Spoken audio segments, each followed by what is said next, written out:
नमस्कार, स्वागत है हमारे YouTube चैनल भोजपुरी पेज में और मैं हूं आप सबका दोस्त भाई अजीत यादव।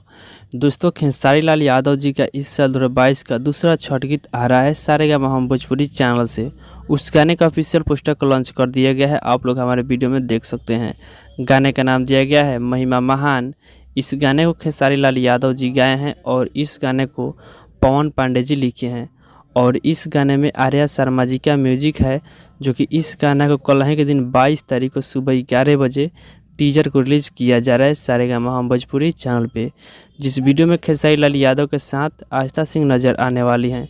तो आप लोग कल तैयार रहिएगा सारेगामा हम भोजपुरी चैनल पे सुबह 11 बजे इस गाने का टीजर को देखने के लिए। तो कितने भाई बेकरार है इस टीजर को देखने के लिए, हमारे कमेंट बॉक्स में अपना राय ज़रूर बताइएगा। बाकी इस वीडियो के यहीं समाप्त करते हैं, फिर मिलते हैं किसी नए अपडेट के साथ। तब तक चैनल सब्सक्राइब नहीं किए होंगे तो हमारे इस चैनल सब्सक्राइब जरूर कर लीजिएगा, क्योंकि इस चैनल पे खेसारी लाल यादव का हर अपडेट सबसे पहले आपको मिलेगा।